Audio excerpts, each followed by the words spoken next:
landlocked Balkan country, Macedonia, since its independence, has kept equal opportunity for both men and women at the forefront of the government agenda. The country has adopted several laws and mechanisms to advance gender equality. The law of equal opportunity for men and women obliges public institutions to ensure equal rights and opportunities for both genders. So, as per reports that only 12% women in rural areas are landowners and less than 10% have decision-making roles related to land. While women in agriculture work on an average they spend on an average 11.06 hours per day, and 41.7% of the total workload belong to unpaid work. So there's a huge difference. So joining me, a wonderful woman from Macedonia. She is gender equality expert as well as consultant, boys and girls, ladies and gentlemen. Please welcome Daniela Antonovska.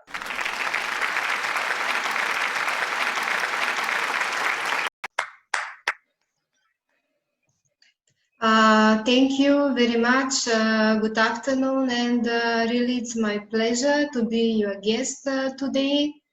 So I hope we will have a fruitful discussion today. Daniela, we welcome you on our channel and thank you so much for joining us.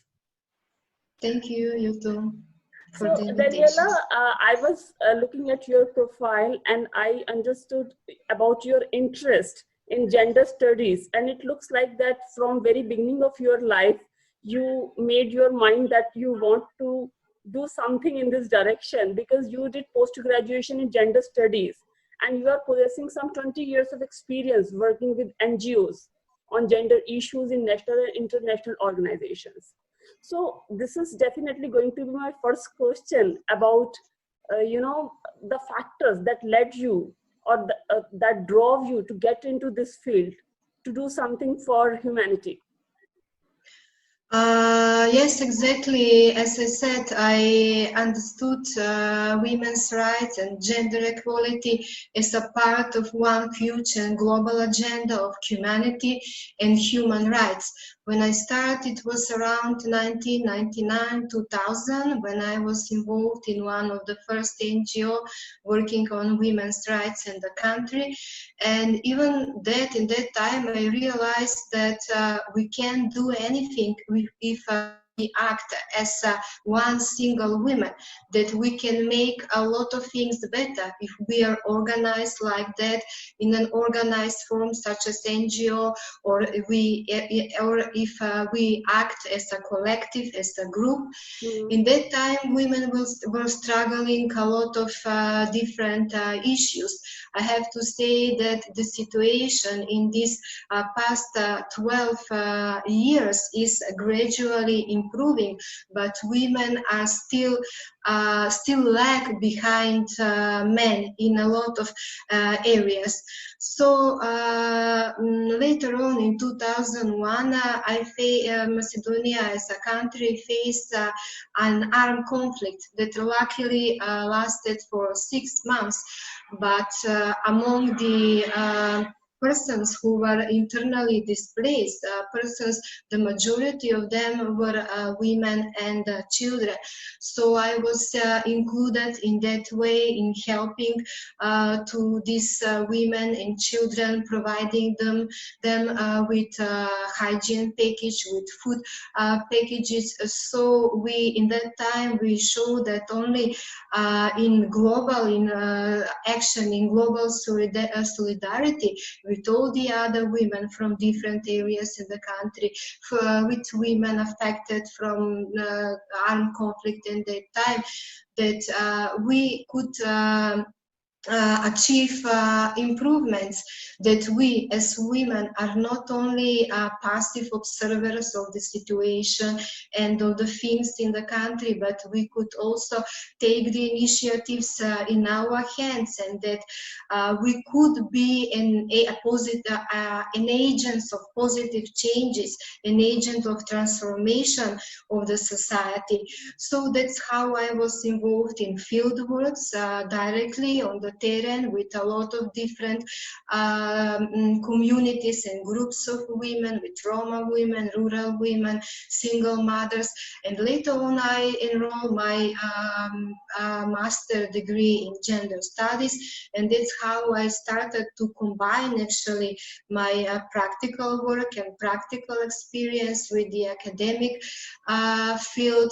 And I realized that actually fight for women's rights, for gender equality, for equal rights actually is a part of my everyday life, that it's not only at work while I'm at the office, but it's part of at home, in outside of the home, on the work, while I'm with my friends and my colleagues, so on. So that's a constant fight for gender equality and for equal rights.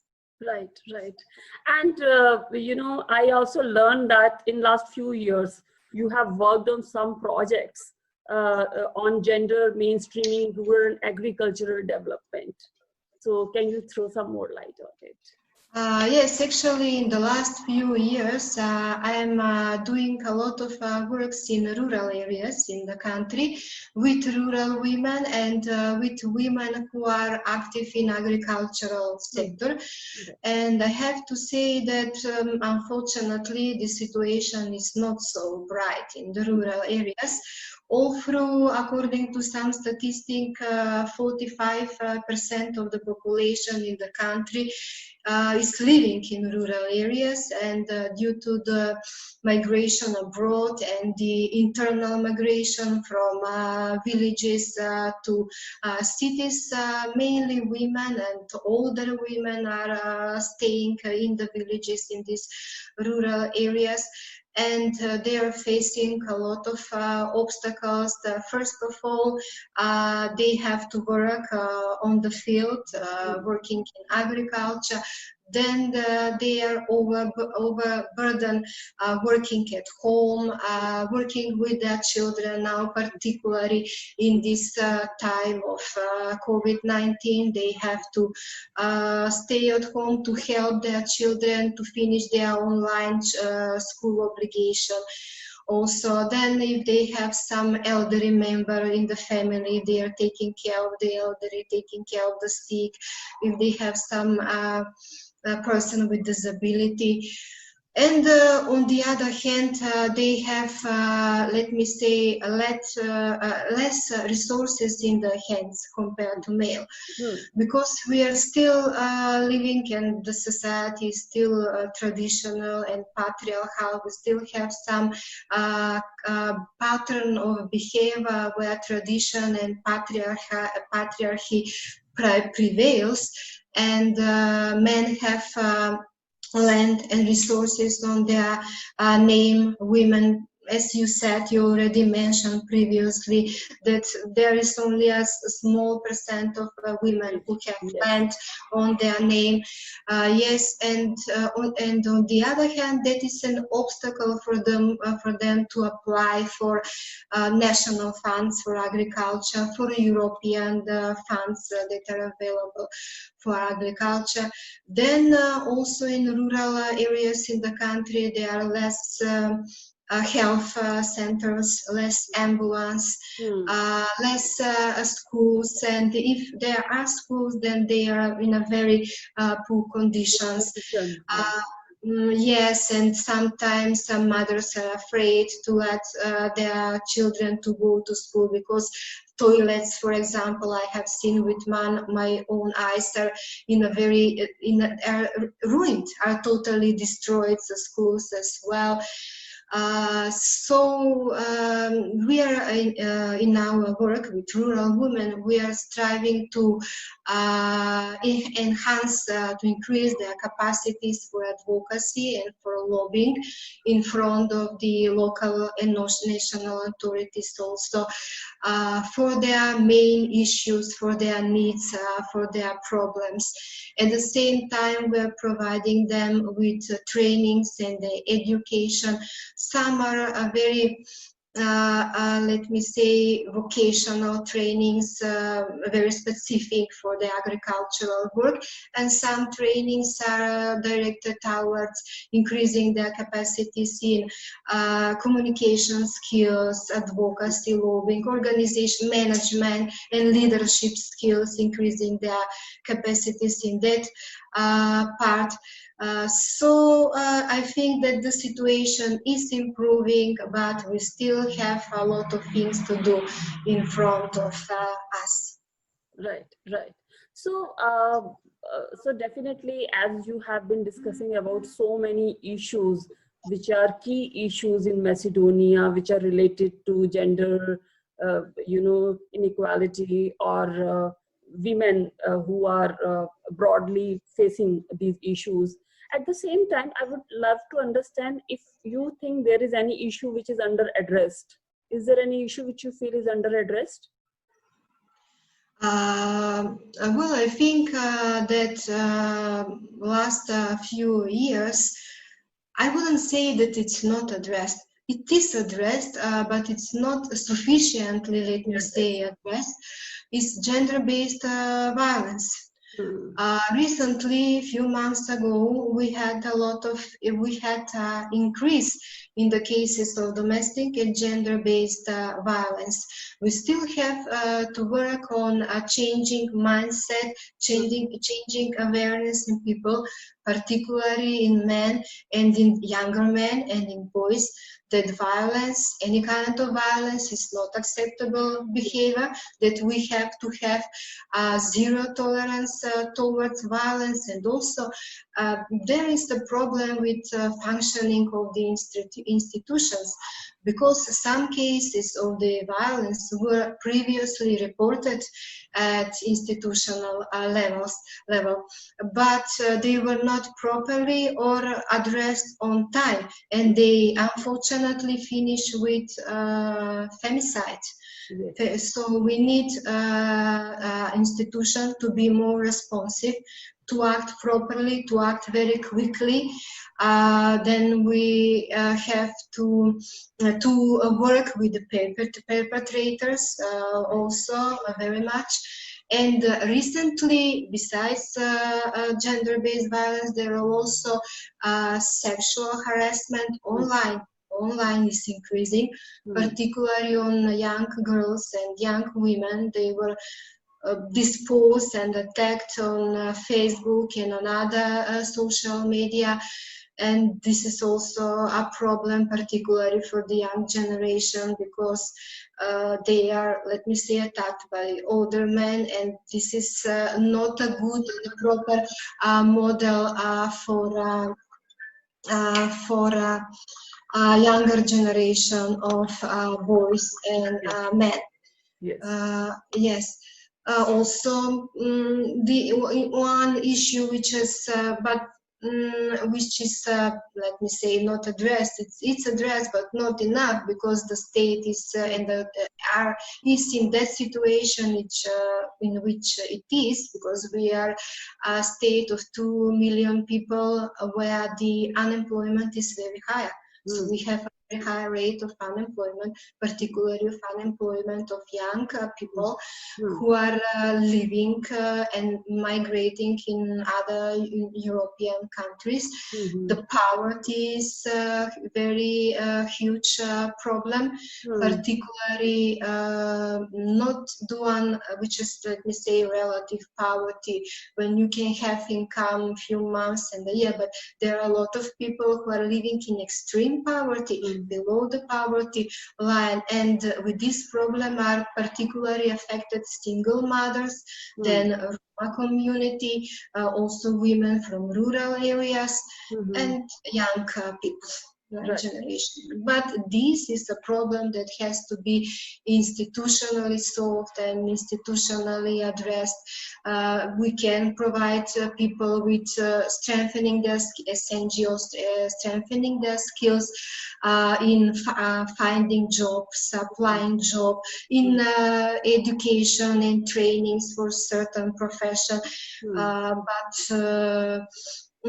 state has to make some, let me say, some measures to introduce for people to enter in the labor market, to easier some measures and some requirements. Right, right.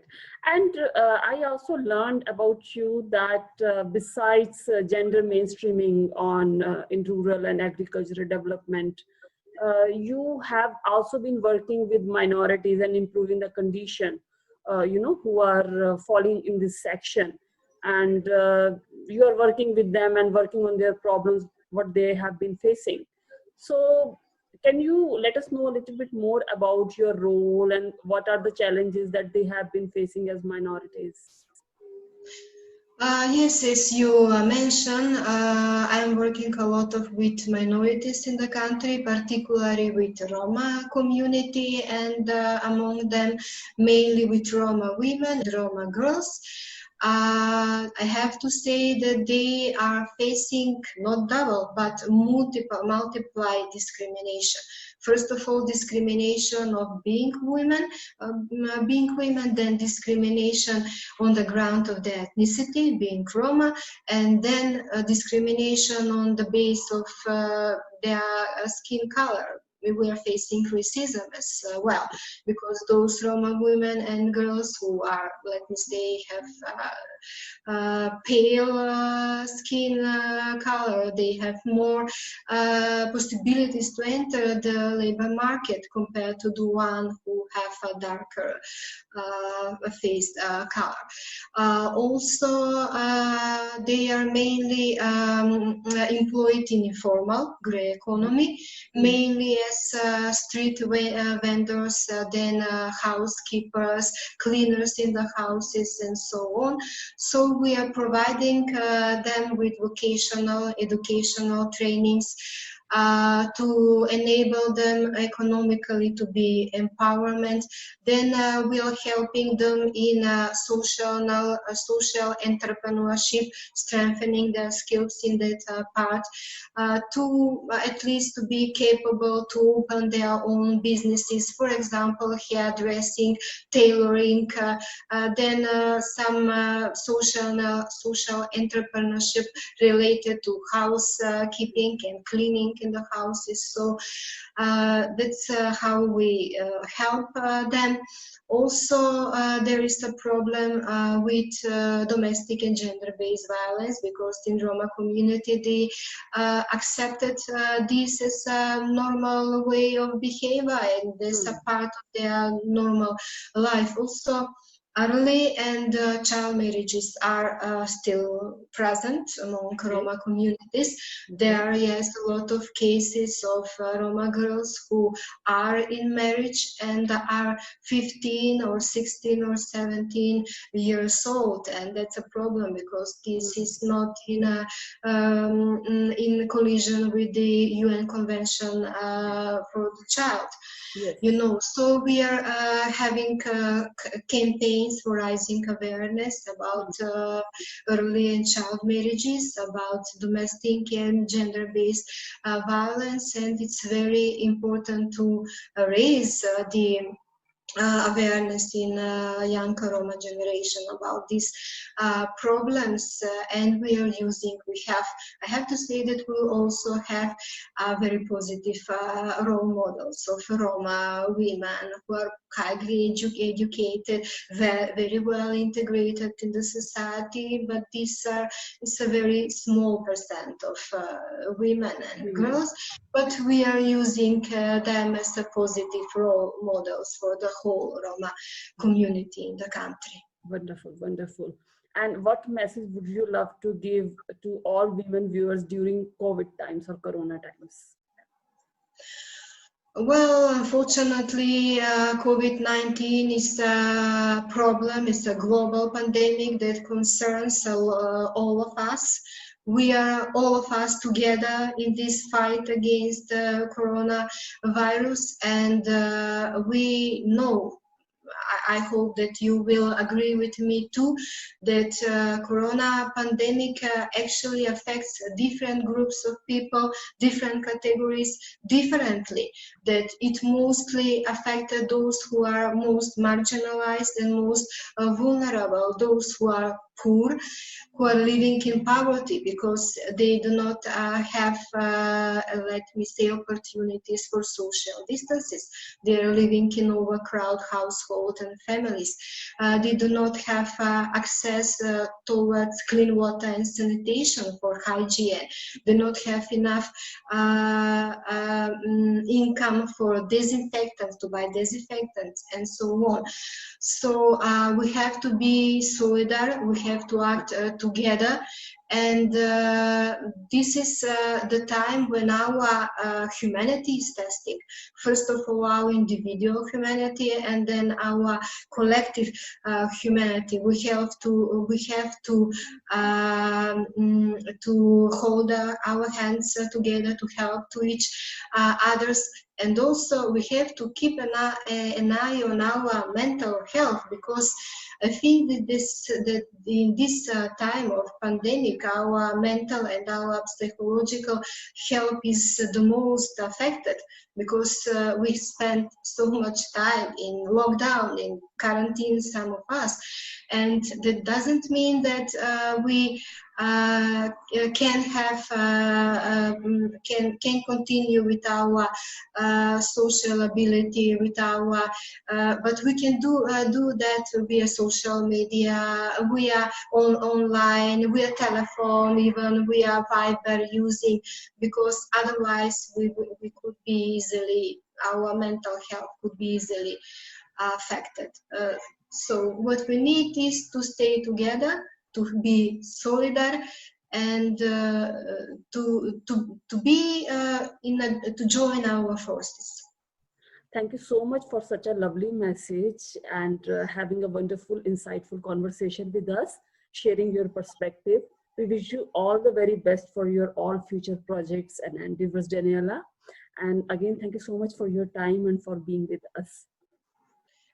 Thank you very much for allowing me to be a guest today. I think that we really had an interesting conversation, and keep doing the good job.